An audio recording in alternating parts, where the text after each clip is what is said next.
something I learned from him was that making either the killer or the perpetrator go to the location and reenact what they did is real. They do that in Spain. And then they put them up on YouTube, and you can watch them on YouTube. Wow. Navigating through the chaos of these modern days. Lost in the radio. Hi, everybody. Welcome to Radio Labyrinth. Well, did everybody watch Up All Night, the brand new episode of Up All Night on YouTube Saturday night? I checked in for a little bit and got engaged with some of the people chatting. It was really cool, I thought. It was cute. It was fun. Yeah. It was. Yeah, it's got like a Pee-wee Playhouse vibe, kind of. Yeah. I watched the whole first movie and her segments. Yeah. Was it good? The movie? No, the movie was not good, but I wasn't movie was expecting it to be. Yeah. But that's exactly what you expect from that show. So it really kept with momentum of the original show, I thought. So I like the Gwyneth Paltrow candle. Yeah, the Gwyneth Paltrow candle bit That was was hilarious. that was good. And that one guy loved it. It was called the Halloween Boo Bash, and it is still available if you go to Kings of Horror, that channel on YouTube. The movie was Hell House LLC. Yeah, it was just a lot of fun. And when's the next? They're doing it monthly, right? That's what she said. Every month until next January. year. Then it goes to every 2 weeks. I thought she had a good time on the show. We got a good response from people. Yeah, she said she had a good time. She said, you guys all work so well together, and it was so fun. Where'd you get the Freddy Krueger sweater? I ordered it off of Amazon. Is it a Freddy Krueger sweater? It is, but it's like actually cute.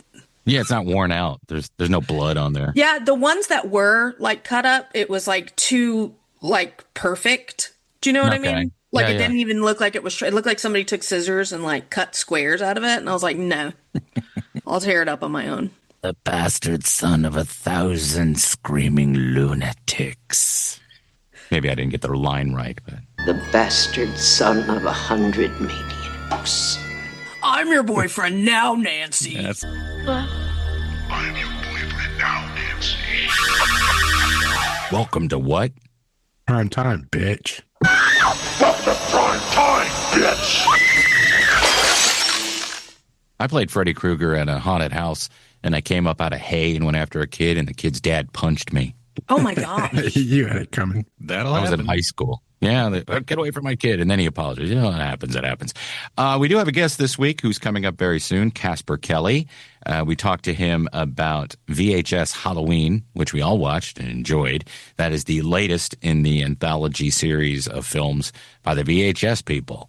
And he did a very interesting film that we talked to him about. It's, a bunch of vignettes. His is called Fun Size, a darkly comic cautionary tale about trick-or-treaters who ignore the candy bowl rule. So make sure that you check that movie out if you haven't yet, and watch the interview, and I'm sure he'll convince you to watch it. It is still spooky season, even though the show comes out on November 1st. I told you how I felt initially, and we can talk about that more later. But Welcome to Derry premiered a week ago. And, at the time of this release, episode 2 should be out, but we all watched the first episode, so I want to know what everybody thinks. Now, Dustin, by the way, knows the lore. This is stuff I was unaware of until I watched it. But the series itself was set up, this was from the success of the It movies, so they wanted to expand it, and without going forward, which they feel that everything's concluded and they couldn't do, they decided to use the lore from the book, because the first, I would say, third of the book is a history from Mike Hanlon's point of view of Derry and all the times in the 27-year increments that Pennywise has shown up. And so this is going backwards in time, visiting those last 3 27-year increments. So it's going to take us back to, I think, first season is 1962. The second season will be in the 30s, and then the last season will be around the inception of Derry, when in the movie we get Pennywise created from the circus there. now let me ask this question. In the movies with Skarsgård, what year does it take place? The first movie. What decade are the kids? Is it the 80s or 90s? It's the 80s. Yeah, it's the 80s. Okay. They did the where the 90s first Tim Curry version, they did it as the book had laid it out, with the children being in the 50s and it moving forward, or 60s and it moving forward. But what they did here was they kept with the same timeline as the new movies. Yes. Yeah. So you go back. So this is the start of the cycle. So Pennywise, without any spoilers, Pennywise is I don't know, this might be a spoiler, but the opening scene is this little kid in a car, or he's trying to leave Derry. He's hitchhiking. He got kicked out of the movie theater. And then this fucked up car ride, which was very funny and scary. The woman in the front who's pregnant gives birth to this demon, this baby demon with wings. Is that Pennywise? Didn't he have one wing?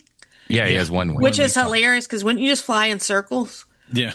Well, not to mention he's attached with the umbilical cord still there. But Pennywise, not only can he imitate individuals, he can imitate groups as well. So all of those people in the car were Pennywise. Okay. And what is the demon then? Just another manifestation of the fear that the kid had. Pennywise, like everyone knows, he lives off fear, and that's what he feeds off of, and he finds your darkest fear. And for that child, being the way that he had been brought up and abused from birth, he's felt like he was a monster or ostracized. So that baby was a result of his fear. Now, I watched the first half hour and I thought, I don't know if I'm going to continue watching this show. Then I watched the second half hour and it sold me very, very hard because it was just so good. The acting is good. The kids are pretty good. It's very brutal. Something happens at the end I didn't think was going to happen. Do you think that was real? What happened in the theater? Uh-huh. I think so. Yeah. I think the two girls are the only ones now. Yeah, because I was watching. I was like, okay, this is like the original Losers Club, and I was like, nope, wait, never mind. No, it's not. I think that you'll find that through each season and every iteration of time through this, you're going to have a core group of people that will be like a Losers Club, because that's the only way that kids can defeat it, right? Yeah, they can stand up to him. That's the only way that it can process for him to go back to sleep and then to come back later. So. Do they have to have somewhat of the shine, like The Shining, in order to do that? You bring that up. Why is Dick Hallorann in this? Well, he's not in the first episode. He is in the first episode. Oh, he is? What part? Yeah. He's the one driving the Jeep when they were driving. He was the one driving the Jeep. Yeah. Okay. So this is going to, if you've read the book, the big pinnacle moment in this season will be the fire at the black spot. Okay. That's going to be from the book. You know that's how Dick Hallorann was involved in this, is because he was there at the black spot, and ends up in the book, and they'll probably do it in the show, so I won't spoil what happens there. But they describe the fires and stuff that happen, that imagery of in the. It's first very brutal movie. in the book.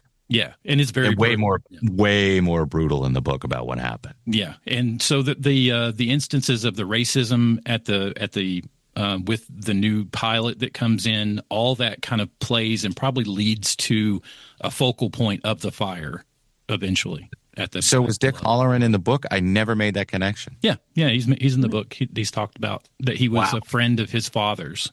Now, I've read that book so many times, and I can't believe I never made that connection. But with King, that happens, a lot. There's so many. Yeah, there's so many different connections. You're like, oh, I didn't even put that together. I liked when the kid was reading the Flash comic book, and the dad was like, get rid of that garbage. Yeah. Because the guy that directed that Flash movie with Ezra Miller. That did so bad. Yeah, that did so badly. What's his name? Andy Muschietti? Yeah. Yeah. Yeah, he did the films, right? Yeah. Because I read the book in 1986 when it came out. And then I've read it pretty much every year for like 15 years after that, because it was one of my favorite Stephen King books. It's now been surpassed, of course, by the Dark Tower series, but I still love it. It's just because it came out. When it came out, I was, 15? And I don't know. It's just one of those things that attaches to you when you're younger. And then I really, really prefer the miniseries to the movie.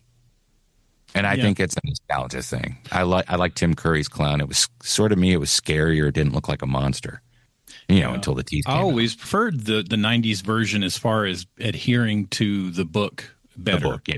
But the problem with the movies was they never knew when they made the first It, the most recent ones, whether or not they would have a sequel. Because up until that point, King's movie ventures had been garbage. I mean, most of them had fallen off. Most of them, not all. Never made money. So when this one blew up like it did, of course, the next logical step would be, okay, make part 2. Well, the problem was you gave a lot away in part 1 because you had to in order to close the movie. So they had to rearrange some of that stuff in part 2 and make up things like the ceremony of Chud is nothing like what they say it is in the movie. Definitely not like the end of part 1 in the book. No. Oh, no. No, they could never do that. And because of that, I don't want to see that. It opened up a whole, another area where they could do this. So, yeah, I mean, it's good. It would have been as good as the 90s one if they had been able to know from the beginning that they were going to make 2 movies and make them simultaneously. I like the first one better than the second one, but I wasn't a huge fan of the movies. But I think I'm going to like the show. The writers of the show, Jason Fuchs, he's a co-creator and writer and showrunner. Brad Caleb Kane is a co-showrunner.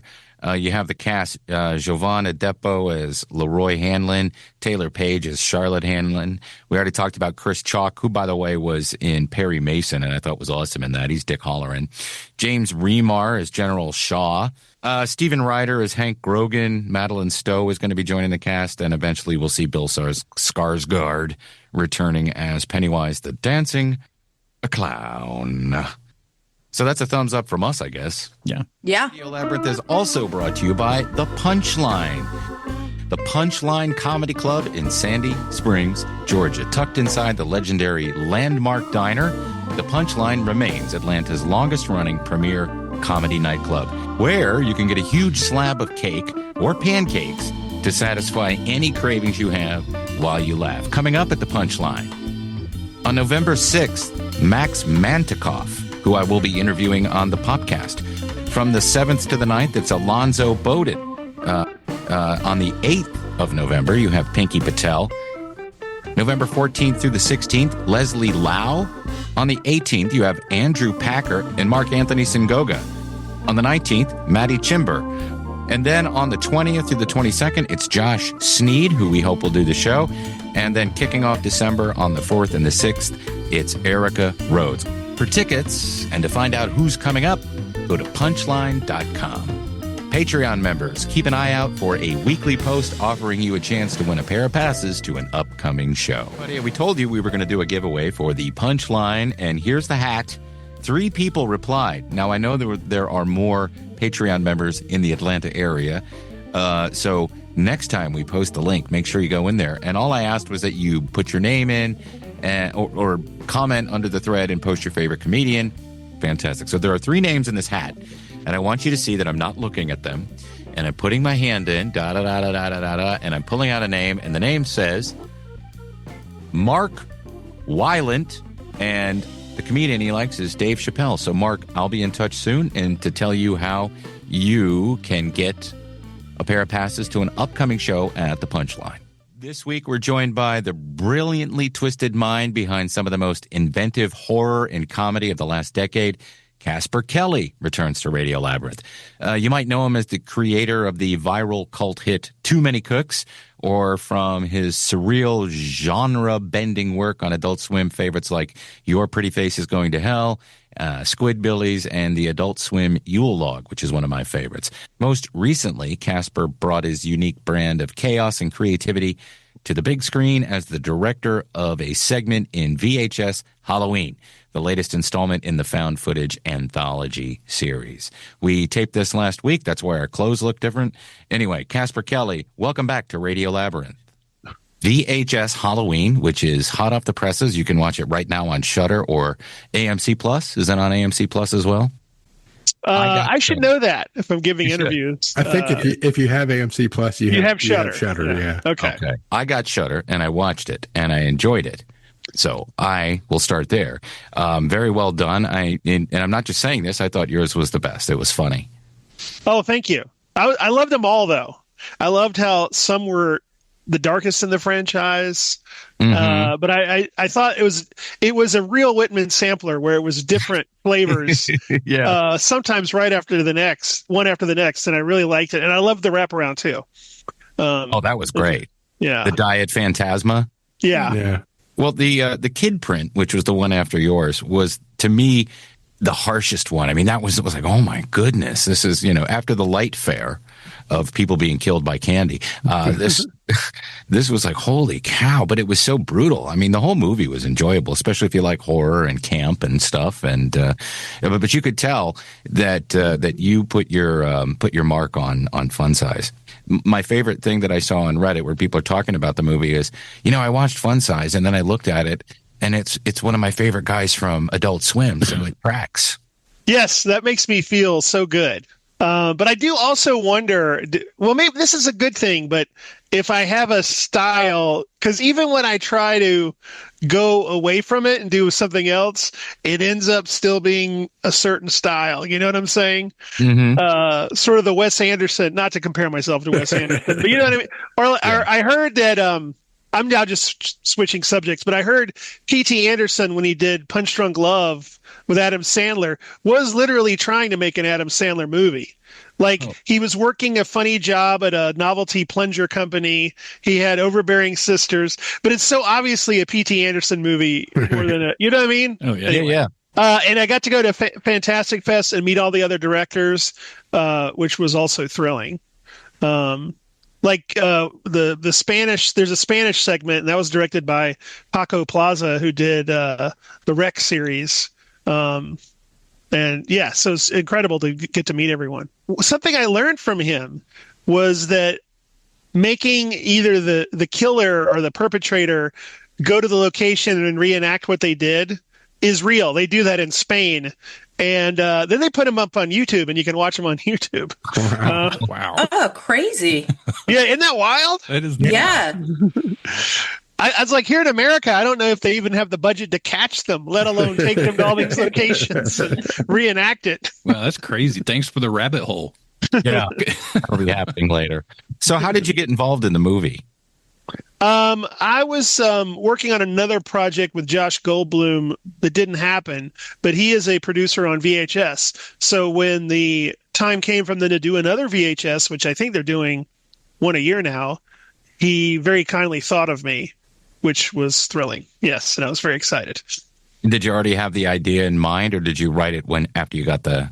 I wrote it after I got the premise, because I didn't know, each movie they do a different premise, so this was VHS Halloween. So then I immediately started to think of Halloween ideas. But like the previous one was VHS Beyond, which was sci-fi found footage. Right. And they'll do years like VHS 99. So yeah. But my friend wants to do one, so he's trying to write some that he thinks he could steer to different themes depending on what theme they land on for the next one. Some people have wondered if they're going to do other holidays, so we'll see. You've got Christmas. You've already got Christmas logged up. And did you shoot it here? No, I shot it in Los Angeles because I wondered, because it seemed like all your actors were Los Angeles actors. Yeah, they were doing a few in a row, so I could just slot in there and take advantage of their facilities. And it was fun. Did the actor who played Fun Size do the actual voice? No. He was a great guy though, but the voice actor, I probably shouldn't say because it was a non-SAG movie. Oh, Okay. Well, but I can tell you. I'll tell you off camera.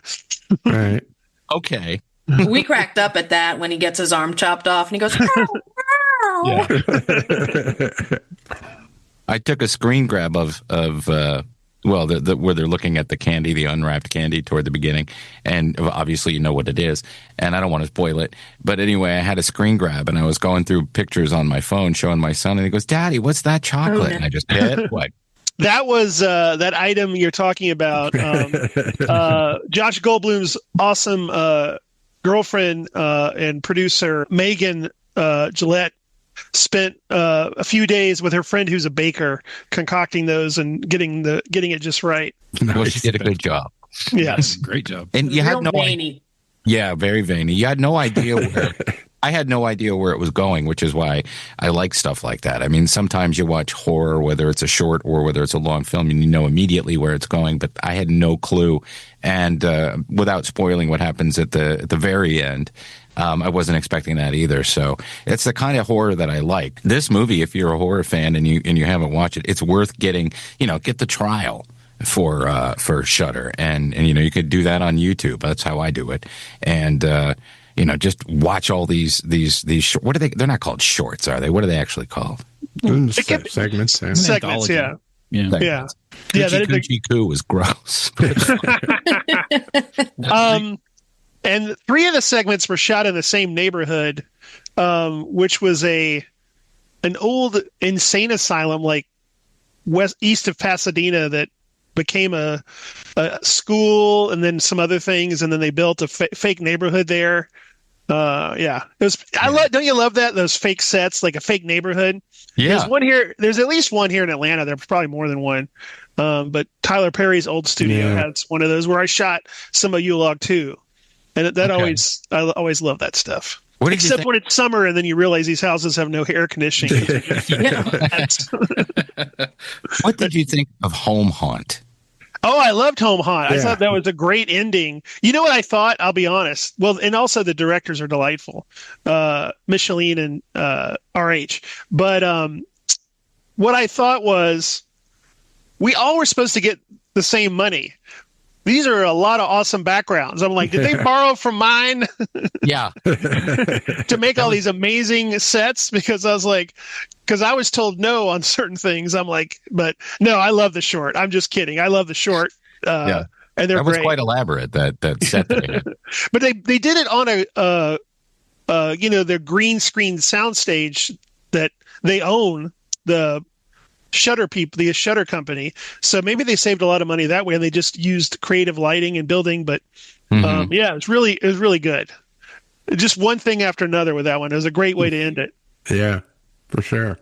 And that one was kind of scary, actually. Kid Print, I think, was the scariest. That's the one that I was like, oh, don't go there, please. Yeah, that was the freakiest one. And then Violet's too was like, damn. Yeah, absolutely. If you could pick a holiday for to other than Christmas or Halloween to do a VHS short for, or what would it be? Sukkot. No, I'm going to do. I'm just kidding. Shooting from the hip. Father's Day, maybe. I don't know. Is that it, fathers? You always get me a tie. Yeah. 4th of July might be fun too. Oh, 4th of July. Oh, yeah, that's a great one. Yeah. Like there'll be some fun kills. Yeah. Some fireworks. Yeah. Be fun. Like those Patriot guys from like that are marching in that painting, have them with like various implements and killing people, or George Washington. I'm gonna text Josh that idea. That's a really good one. You could do a Revolutionary War one. Yes. Yeah. That's really cool. That's good. The Revolutionary War one could be like they're all camped out, and Native American spirits are there, and so you get everything in there. Yeah, that's really good. That's really good. And like from their point of view, in a positive way, like yes, colonists. It's just like a town, and they shoot off fireworks, and something from the smoke and the fireworks turns everyone into rage zombies. That's a great idea. Yeah. All that firework fallout that you always see. You're gonna have. We're gonna try these experimental new fireworks. They blow up their nukes. Yeah, they all glow green. Yeah. They have a weird algae, but let's use them anyway. It'll blanket the city. Uh-huh. Oh, or America's getting bombed, but everybody thinks it's just fireworks. Yeah. Well, that's too close to home. And plus, that's a little on the nose. Next year's the guys. The 250. I don't know how to say it. There's some weird long name, because a bicentennial is easy. But the 250th, I can't remember it. But we have a big. It doesn't matter. We're only going to make it 249. So I'm just kidding. All right. We're getting close. We're going to make it. We're going to do it. We're going to do it. We're going to have more VHS movies, and we're going to have those until 2039. Yes. That's my prediction. Yes. Can you talk about anything else you're working on that's coming up? I am in post on a movie called Buddy that has Kristen Milioti in it, who's really amazing. That's all I can say about that, but it was very exciting, and she was incredible to work with. And I'm excited to do more. About to write a new screenplay. Nice. Okay. Tell us all about it, including the plot. No, but thank you very much for coming on. It's always good to see you. We do need to go have our biannual dinner. Yes. So we will try to figure that out. But everybody watch VHS Halloween. And do you like people following you on social media? Yes, I'm on Instagram. They may not like following me because I don't post very often, but I'm on Instagram, Twitter, and Blue Sky. Hey, Casper Kelly. Hey, Casper Follow Kelly. me. Yeah. Like HEY? HEY, Yep. yeah. But yeah, do watch VHS Halloween on Shudder. I mean, I know I'm biased because I'm in it, but I really enjoyed it. Like all the other segments too. It was great. And we enjoyed it as well. Casper Kelly, thank you very much. We hope to see you soon. All right, thank you. See you guys. Thank you. Coming up in a couple of weeks, we have Frank Nicotero, who is Greg Nicotero's cousin, and we'll be talking about the finale of Guts and Glory, which you can watch with our good friend Josh Warren, being one of the cast members, on the Shudder app or AMC Plus, and we hope to get Josh on as well. Views. Or. Snooze.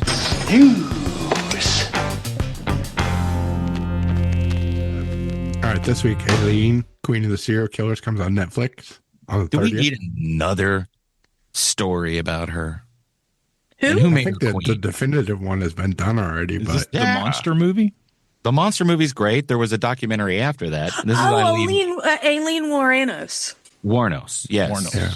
Yeah. Is it Warnos or Yes, it is. Moranos? It's wiener roast because she would roast your wiener. If I when my hair is dirty, if I slick it back, I look just like her. Yeah, you don't have those jacked up teeth. I could probably have done her before I got braces in my 30s. She's scary because, there were some guys who just picked her up to give her a ride that weren't John's, right? But she didn't kill them, but she still had an opportunity to kill them. She was a scary serial killer. But I ask, why does Netflix need this? Is this a movie or is it a documentary? She was a scary serial killer because a lot of serial killers aren't scary. Yeah, it's either a limited series or a one-off documentary. Okay. Charles Manson wasn't, by the way, a serial killer. I don't think he was either. No, yeah. He didn't kill anybody. Well, he did, but he didn't kill anybody those nights. Yeah, he killed a couple of people. He shot a So guy. again, what's the number to make you a serial killer? I don't know. 6, I 28. think. Yeah, there's a 6? difference between serial killer and mass murderer. Yeah. Yeah. The Witcher comes back for the first season without Henry. Oh, this Liam is Hemsworth taking Thor's over. brother in it, doesn't it? Liam. Hemsworth. Yeah.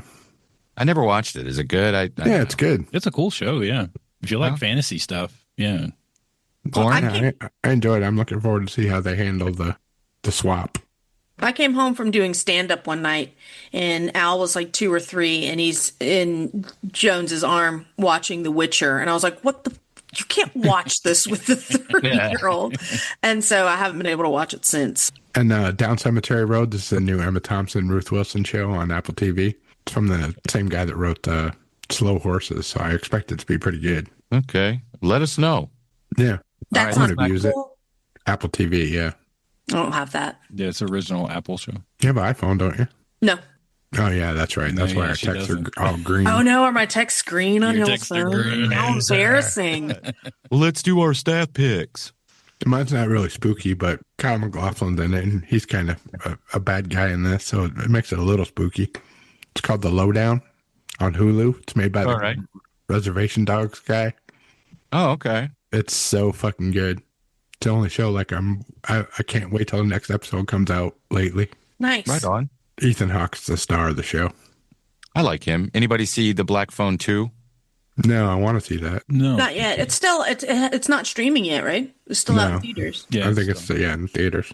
Yeah, I enjoyed the first one. Yeah, It's I a did good too. movie.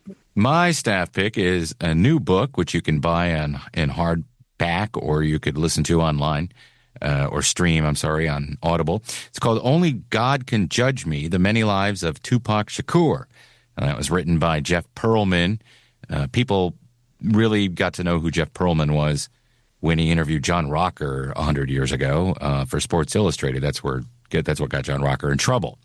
He's the author of many other biographies, and he's really good on social media. He's really chill. He knows a lot about sports, and I really enjoy his takes. In fact, that's how I kind of got reacquainted with him. Was I saw him talking about something on TikTok. He talks about a lot of old sports. He talks about current sports. But he wrote this book about Tupac Shakur. And then this morning I listened to the introduction before chapter 1, and it detailed the revelations of, that song, Brenda's Got a Baby? Mm-hmm. You guys all know that? Jeff and Dustin, you familiar with it? Yeah. Well, I listen to it every day. No, I know you don't, but you know the song. But it was quite amazing and emotional.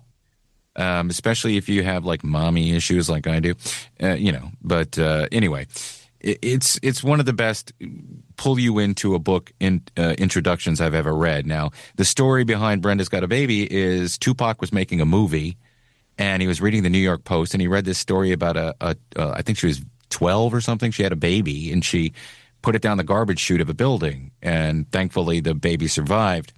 And I'm not really spoiling anything because this has been all over social media. Through his research while he was writing the bio about Tupac, not only did he find the kid, he also found the mom and reunited them. And I'm not going to tell you how because it's pretty cool how it happened. So if you're interested, go ahead. How do you reunite with your mom that threw you down a garbage chute? At the dump. The furniture store on Sidney Marcus Boulevard? Very carefully, I would imagine. Yes. Well, he was adopted, and anyway, it's an interesting story. I mean, obviously, you're a kid, you want to know, but I don't think he knew that he was the baby in the song. So let's see. My staff pick is a movie from 1981. It was one of my favorite movies when I was a kid. It's called Wolfen. Yeah, Albert Finney. I remember that. Wolfen. It was, let's see, 1981. It's got Albert Finney, Tom Noonan, Gregory Hines, and Edward James Olmos. New York City, at the time in 81 when it was expanding and there were still lots of huge dead areas in New York, and they were refurbishing all these areas, people start getting maimed by what they think are dog attacks, but come to find out it's like a sect of these Indian warriors have the ability to turn into wolves. Now, they're not werewolves, but they're like spirit animals. Nice. And they always had that really cool vision when you would see from the wolf's eyes, and it would be like a negative effect on the camera. But really good movie, and a really good slice of time if you like those things set in old school New York. Right on. I did Hubie Halloween, which came out a few years ago, and we watch it every year. It's like a Halloween tradition, but it's Adam Sandler, and it's really silly, and it's funny, and it's got so many people in it. Like Ray Liotta's in it. Yeah. Tim Meadows, just so many SNL people. Rob Schneider, Steve Buscemi, all the people that are usually in his. You can do it. You can do it. And it's silly and it's funny, and his mom's probably my favorite character in it. She wears a shirt that says "Boner Donor" that she got from the thrift store. Her and her friends buy shirts and he's like, "Mom, what does boner mean?" And she's like, "It means a bad accident. You made a mistake." So it's pure Adam Sandler, but it's Halloween, so it's really funny. Yeah.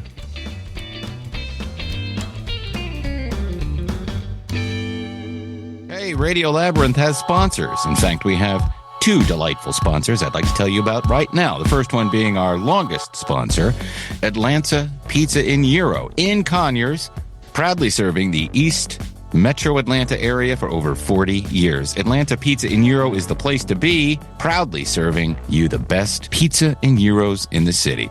They're the place to be this fall. They have a huge selection of local Georgia and Southeast craft beers on tap, as well as many others available in bottles and cans.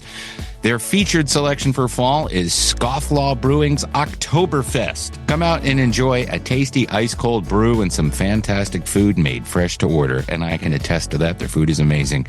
I'm talking about some of the best gyros, pizzas, hot subs, and Greek and Italian specialties around. Stop by Monday through Friday from 11 to 9 p.m. and Saturdays from noon to 9 p.m. And they are closed on Sundays. Tuesday nights, they have team trivia, and that's always fun from 7 to 8:30 p.m.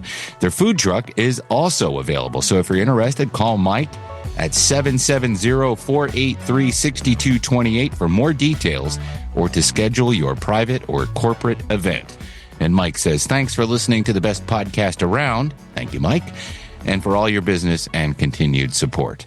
We're also brought to you by LDI Repro Printing. Do you have a commercial or residential construction printing need? Sure, we all do. Well, what are you waiting for? Contact LDI Repro Printing of Athens. They've been in Athens, Georgia since 2005, which, if you're like me and good at math, is 20 years. With fast turnaround and affordable prices. Call 706-316-9366, or you can email them at athens@ldiline.com. Guys, are you reading the online comments? Gotta read some of these comments. I'm loving your guys' comments. You're reading your own comments? Yeah, they're really good. I worked hard on them. The secret is don't read the comment cards. Real quick, read your YouTube comments. We love your comments. Leave them for us wherever. Start a conversation on the Facebook Radio Shack or the regular Facebook group, but the Radio Shack's a little cozier. But you can also leave a comment underneath the YouTube show, and we love it.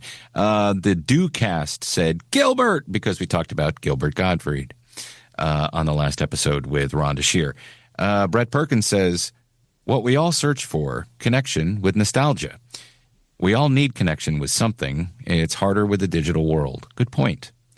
Mike Hall says, what was that noise at 3049? And what was that?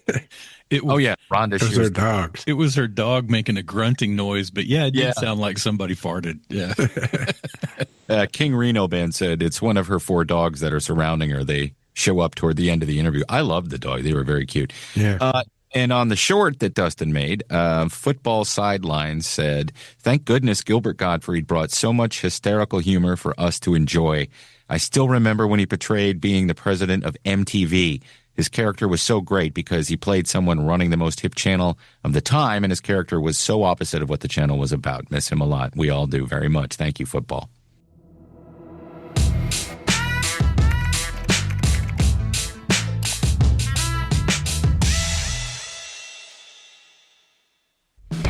Radio Labyrinth listeners and viewers, of course, if you're watching the YouTube channel, your radios collectively, listen up. You can support Radio Labyrinth for the low, low cost of only $5 a month. That's it. Moving forward, that's the only tier aside from the executive producer tier, but more on that later. If you're paying more and would like to reduce it, please feel free. Tariffs are hitting us hard, yo. And for anyone on the fence or looking to support us, make sure you add your address to your Patreon profile, so once we're notified, you'll receive a thank you and our latest sticker. Current Patreon members, be on the lookout for yours. And for the executive producer position, we'd love for you to join us as guests on Radios in the Dark. That's our weekly live show that we do after we record the main show.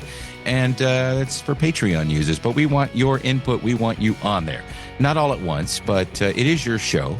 You're producing it, so help us keep it going with your generous donations, and we'd love to have you on the Patreon show. For $25 a month, you'll receive the title of executive producer. You'll get a sticker, a shirt of your choice from our merch store, and a weekly shout out on the show. Plus, the aforementioned opportunity to sit in with us while we record the live Patreon show. And while we're at it, let's thank those executive producers, including our brand new one that I just got about 10 minutes ago. Scott, I dreamed I saw St. Augustine, Scott Augustine. And now let's thank our long-running executive producers, Mike Adat Walker, John, not Joan, Alan, Matt the Man Carter, Chris, former Falcons quarterback, no, Chandler, Mike D, Jim, Couchfort Fortner, Terry likes Tim's stupid coffee mug Fuller, Roby, not Robbie Neely, Jumpin' Jeff Peterson, Tim, the best first name Slayton, and Brian and DJ Chelsea Smith. All right, that's it for the show. Please remember to keep it canon. Please say all good things come to an end. What's that got to do with this show? Lost in the radio.